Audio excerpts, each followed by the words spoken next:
All right, guys, so it looks like we have some trouble in paradise. We have Ben Shapiro calling out other MAGA pundits and figures. He goes after Marjorie Taylor Greene and Alex Jones, but he also, and we'll get to this a little bit later, but he also seems to be pissed off at people who work for his own company. Michael Knowles, Matt Walsh, and basically it's because there was that group chat that came out, that like pro-Hitler group chat, the young Republicans who are fucking 40 years old, and they're saying like, put our opponents in the gas chamber and we love Hitler and shit like that. And for understandable reasons, he doesn't like that too much. So let's start with him going after Alex Jones and Marjorie Taylor Greene. We need to be real about the agenda of many of the people who are continuing to rely on the kindness of the quote-unquote traditional Republicans who quote-unquote don't want to attack right. Marjorie Taylor Greene is dividing the Republican Party, not the people criticizing Marjorie Taylor Greene. She is attacking the president day in and day out. Who's dividing the party? The people who mention it or Marjorie Taylor Greene? Marjorie Taylor Greene spent the last 24 hours ripping into Republican men. For example, Marjorie Taylor Greene, apparently, she tore into her party and said GOP men in the Congress are quote-unquote weak.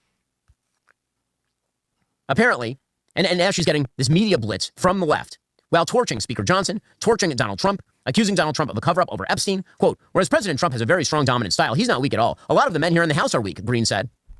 There's a lot of weak Republican men, and they're more afraid of strong Republican women. So they always try to marginalize the strong Republican women that actually want to do something and actually want to achieve. Sure, that must be it. It can't be that you've been out there day and night getting the strange new respect from the left by attacking Trump over his foreign and domestic policy while engaging in the most rudimentary, conspiratorial nonsense. If you point that out, are you the divider or is it Marjorie Taylor Greene? So, in other words, if she keeps talking about wanting to release the Epstein files, then she's a traitor. She's a traitor because Trump obviously doesn't want to release them. Come on, Ben. Come on, dog. This is crazy. Conspiratorial nonsense. If you point that out, are you the divider or is it Marjorie Taylor Greene, who's busy taking victory laps on CNN? When people keep trotting out folks like Alex Jones, and the idea is that if you don't, quote unquote, unite with Alex Jones, somehow you're undermining the party. It's Alex Jones who's torching members of the Trump administration. I mean, here's Alex Jones on Tucker Carlson's show, torching, in order, Pam Bondi, Kash Patel, and Dan Bongino. Who's the one who's dividing things? Who's the one attacking the president's policy? Who's the one who's shooting inside the tent, by the way? I'm getting rather tired of this idea that everybody who is not on the sort of extreme wing of the conspiratorial right, those are the ones who are wrecking the party by not accepting the extreme wing of the conspiratorial right that is constantly attacking inside the party. It's a wild supposition. Here's Alex Jones. This is, again, within the last 48 hours. From what I've heard, Bondi's not bad. She's just lazy. Bongino's emotional and a big baby. Patel is compromised. And it's just so sad. I mean, like, I just have to wonder, is that, who's dividing? Who's the big divider? Again, politics is a coalitional business, and people can vote for whomever they want. But the question now is not about voting. The question right now is about who gets to define the message and the future of the Republican Party. That's an ongoing battle all the time. That's an ongoing battle on the right. And if you don't call this stuff out, you end up with the right-wing version of AOC running your party. He's right that there is like a total contradiction in the Marjorie Taylor Greene and the Alex Jones approach, because they will seemingly say things that make them more independent, like, hey, you need to release the fucking Epstein files. They will say stuff like that. They will, call out the endless support for Israel, for example. But then at the end of the day, Marjorie Taylor Greene refuses to criticize Trump by name. Alex Jones refuses to criticize Trump by name. And so they try to have their cake and eat it too, where they keep their finger on the pulse of their viewers and try to hit the issues that they care about, including Israel, including the Epstein files and others. But they're not honest enough to just say, Trump's in the fucking Epstein files, and, the Israel lobby owns the U.S. government, and, Trump's doing Miriam Adelson's bidding, and they're allowing themselves a tiny dose of truth without going all the way. And so Shapiro's kind of right. They're like, who represents Trump and Trumpism better? Well, Trump is the ultimate arbiter of what Trumpism is, and Shapiro is the one who's basically cucking himself to Trumpism more thoroughly than the others are. So he's basically saying here, like, well, I represent Trump better. My side of the Republican Party represents Trump better because we're not criticizing him for shit. And that's true because Shapiro agrees with Trump's fucking warmongering foreign policy. He agrees with Trump doing Israel's bidding day in and day out and doing that fake peace deal. He agrees with not releasing the Epstein files because, God forbid, it exposes all these high-level elites and it exposes that Epstein was Mossad. He doesn't want that because he's that pro-Israel. He wants to hide that Epstein was Mossad. So he's kind of right that he represents Trump more than they do, as they ironically pretend to represent MAGA more. So on that front, I actually sympathize with him. All right, but now it goes deeper. So now, back to the group chat thing, right? How you had the young Republicans who are 40 years old group chat, I love Hitler, send our enemies to the gas chamber, call black people watermelon people, just all sorts of fucking cringeworthy fucking vice signaling and the based ritual that was going on. Well, here are the Daily Wire hosts talking about that. Let's see what they say. Again, I'm not even disagreeing with the motivations of the Politico story. In fact, even on my show today, I talked about the motivations of the Politico story, which, Matt, I agree, are completely scurrilous and designed to distract from the sort of violent rhetoric we've seen from the left. But it has led to... How dare Politico release this? They're just trying to distract from the violent rhetoric of the left. Really? There were 3 MAGA terror attacks within the past month, and none of you guys said dick about it or said this is, a problem endemic to the right.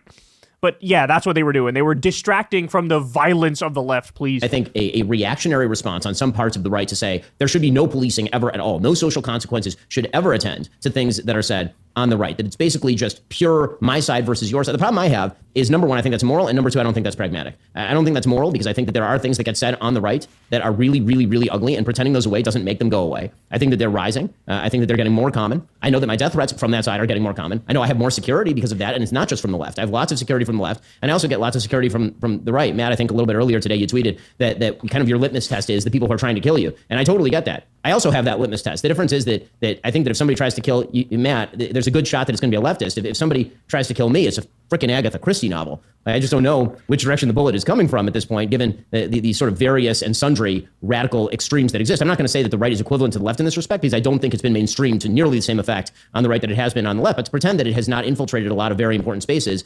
So, in other words, what you have Ben Shapiro saying to his own Daily Wire host here is, we have a Nazi problem on the right. Yeah, lefties hate me, but these right-wingers hate me too, and if I get killed, it might be one of the far-right terrorists, one of the Nazi types who does it, so, hey, we should probably criticize it when a group chat comes out where they say stuff like, I love Hitler. And he's basically begging and pleading with the people who work for the Daily Wire going, can you fucking say something about this? Meanwhile, Matt Walsh was going out there and making a big point of saying, I'm not going to criticize anybody on the right. We need to unite on the right. So, no, I'm not going to criticize anybody on the right at all. If you're on the right, you're on my team, and that's the end of the conversation.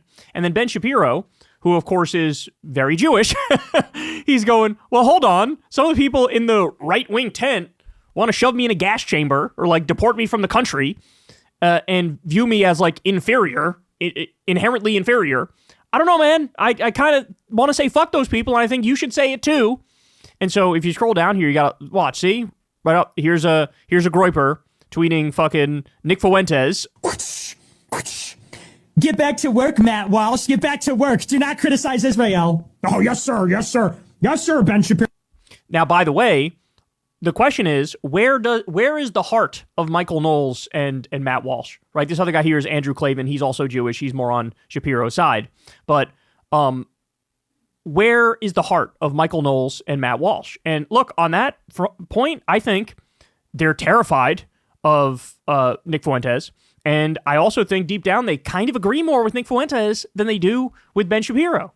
And so in a scenario like that, they're in a weird position where it's like, hey, I'll try to split the difference. I'll try to appease anybody. But right now, you can't really appease everybody because Ben Shapiro is telling you there's people in the right-wing coalition who want to fucking kill me and who are open anti-Semites and Nazis, and that's not cool. And then, how are those two guys going to react to that? Right? And they, like you saw, they constantly get shit from Nick Fuentes basically saying look at you, fucking, your little cuck to Shapiro and his network and, their political project, and they're very pro-Israel. Are you guys also little bitches to Israel? And so you get this weird conflict that's bubbling up, and who knows when it's going to come to a head. We already saw that they already went through this, remember, with Candace Owens being part of the Daily Wire, and there was a big blow up over that. And by the way, Candace interviewing Kanye was not the straw that broke the camel's back, even though Kanye was going full Nazi. No, the straw that broke the camel's back was when Candace said something against Israel. That's when they went, oh, how dare you. I was okay with the Nazi stuff, but the Israel stuff, a little too far.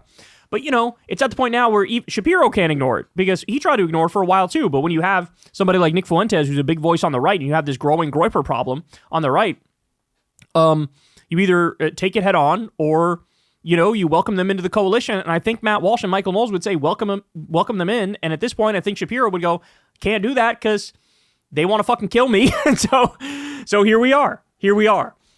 So I think this problem is only going to get worse. This is only going to be a bigger issue on the right as time goes by because they're totally and utterly irreconcilable. The funny thing is, they actually do agree on literally everything else. They actually do agree down the line with, like, none of them give a shit about, Trump being a warmonger. They all kind of support that. None of them disagree with Trump and his fucking concentration camps and rounding up innocent people and ICE agents assaulting elderly couples and shit like that. They're all fine with that. They all agree with that. They all agree with Russ Vought and his fucking, crusade against every government agency that does any half decent work. They all agree. They all agree that, black people need to know their place and shit like that. On every other issue, they're simpatico. But the one issue where they're not is you have Shapiro, who is 100% pro-Israel and wants to keep giving them billions of dollars and wants to cheerlead the genocide and wants the Israel lobby to be super powerful. And you have the Nazi wing that doesn't want that. And so, as Trumpism continues to fail and become less and less popular, you'll have more and more of a battle of what the future of MAGA looks like. Remember, Trump is also old and struggling with his health. And so at some point, he's not going to be with us anymore. And then you're going to have all these people, vying for the crown to say, I represent the real MAGA, the real vision that Trump had for the future. And you're going to have the Marjorie Taylor Greene types fighting for that crown, and you're going to have, the Ben Shapiro types fighting for that crown, and the Tucker types fighting for that, and the Nick Fuentes types fighting for that crown. And at some point, it's all going to come to a head.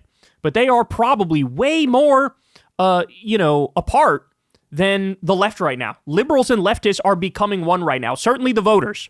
You still have problems among the Democratic politicians, who many of them are still too corporate and too centrist and sold out to Israel as well, to one extent or another. But among the base, the liberals and the leftists are all becoming one. So we're kind of unified here on the left side of the political spectrum, from center left to far left. But on the right, I mean, it's ugly, and it's only going to get uglier. Hey y'all, do me a favor and like and subscribe. It helps out big time in the algorithm.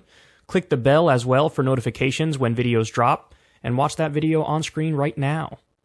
You know you want to.